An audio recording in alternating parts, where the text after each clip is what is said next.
Uang. Mereka bilang uang tidak bisa membawakan kebahagiaan. Ya, ada benarnya sih. Seringkali kebahagiaan itu ditentukan oleh mindset kita sendiri. Tapi, kita tidak bisa menyangkal bahwa uang sangat mempengaruhi keputusan-keputusan yang kita ambil dalam hidup kita.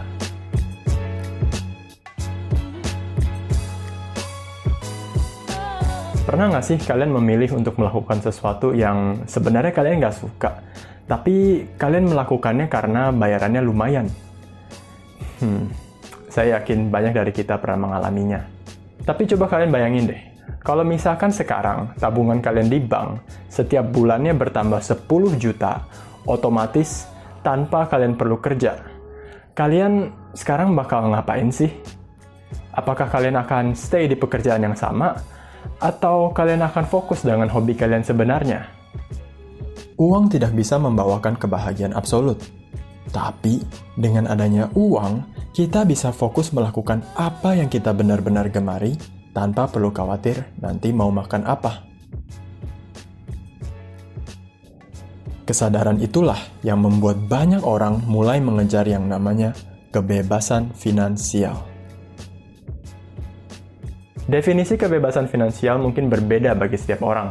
Tapi kalau bagi saya, kebebasan finansial itu adalah ketika pendapatan pasif kita per bulan sudah melebihi pengeluaran kita per bulan agar bisa hidup dengan nyaman. Pendapatan pasif adalah uang yang kamu terima secara otomatis dan rutin, bahkan ketika kamu sedang tertidur.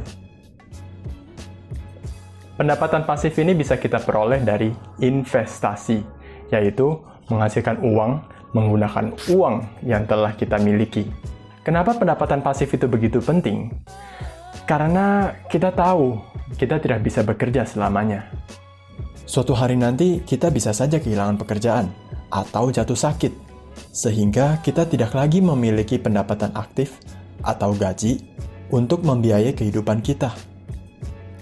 Ketika pendapatan pasif kita telah melebihi pengeluaran bulanan kita untuk bisa hidup dengan nyaman, itu berarti meski kita tidak bekerja, kita masih bisa hidup nyaman dengan menggunakan uang hasil investasi kita. Itulah kebebasan finansial. Kita sudah bebas mengejar apa yang kita benar-benar gemari, tanpa perlu khawatir tentang biaya hidup. Jadi, bagaimana sih kita bisa mencapai kebebasan finansial? Ingat, targetnya adalah pendapatan pasif kita per bulan harus bisa melebihi pengeluaran kita per bulan. Jadi, kita bisa saja terus meningkatkan pendapatan pasif kita sampai dia melebihi pengeluaran kita, atau kita bisa juga terus mengurangi pengeluaran kita sampai dia di bawah pendapatan pasif kita. Atau kita bisa juga melakukan keduanya bersamaan sampai kita mencapai kebebasan finansial. Dan itulah cara yang menurut saya paling baik. Oke, jadi logikanya sebenarnya sederhana. Tapi, apa sih yang sebenarnya harus kita lakukan sekarang? Pertama, dan ini yang paling penting, hitung dan catat dengan jelas pengeluaranmu per bulan. Kalau kamu mau pendapatan pasifmu bisa melebihi pengeluaranmu per bulan, kamu pertama harus tahu dulu, kamu pengeluaran per bulannya berapa sih? Ini adalah kebiasaan yang sangat baik. Karena dengan cara ini, kamu bisa tahu uang hasil kerjamu itu dikemanakan saja, dan berapa jumlahnya. Kalau saya sih buat catatan pengeluaran saya di Google Sheets.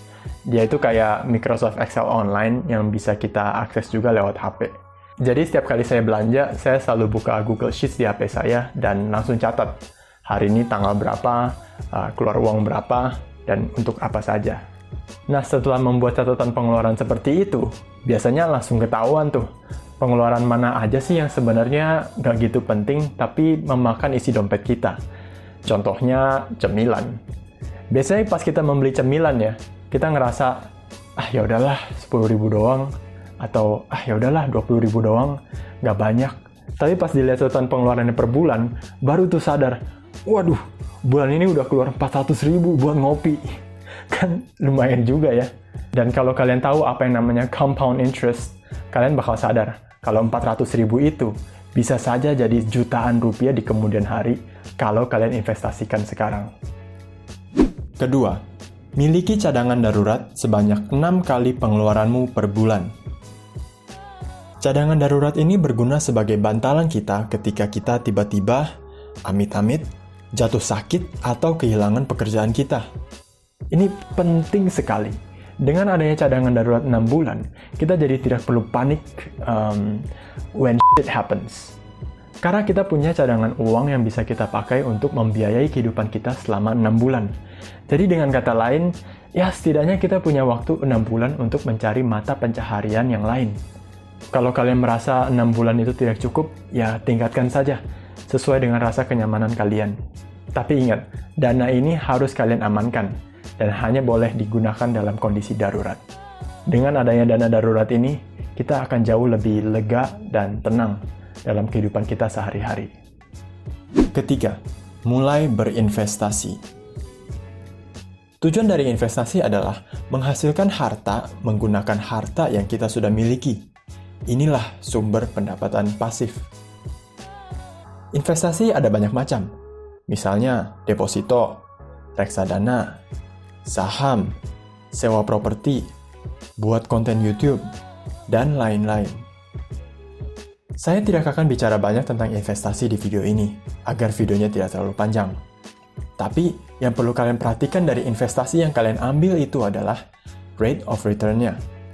Atau berapa persen sih uang yang kita dapat dari jumlah investasi kita. Investasi yang rate of return-nya tinggi, biasanya resikonya juga lebih tinggi. Maksudnya, hasil investasi kalian bisa saja sewaktu-waktu malah menjadi negatif. Contohnya di pasar saham. Nah, sebaliknya, investasi yang rate of return-nya rendah, biasanya resikonya juga lebih rendah. Maksudnya, investasi kalian hasilnya itu bakal terus konsisten naik, tapi ya jumlahnya nggak banyak. Contohnya deposito. Kalau saya sih orangnya lumayan konservatif ya. Jadi setelah saya punya cadangan darurat 6 bulan, saya invest 50% dari tabungan ekstra saya di investasi yang low risk, low return, lalu 50% lagi di investasi yang high risk, high return. Jadi kita bisa saja pilih berbagai macam jenis investasi, tapi tujuannya tetap sama, yaitu agar hasil investasi per bulannya cukup untuk membiayai kehidupan kita. Kalian bisa hitung sendiri, kalian harus investasi berapa banyak dan di mana saja agar kalian bisa mencapai kebebasan finansial. Tapi kalau mau saya sharing bagaimana saya menghitungnya, ya mungkin di video berikutnya ya. Oke teman-teman, itu saja video kali ini. Terakhir saya ingin mengingatkan kalau saya bukan konsultan finansial, ini hanya sekedar sharing pengalaman saya saja. Dan saya harap video ini berguna bagi teman-teman dan semoga kita semua bisa mencapai kebebasan finansial. Peace!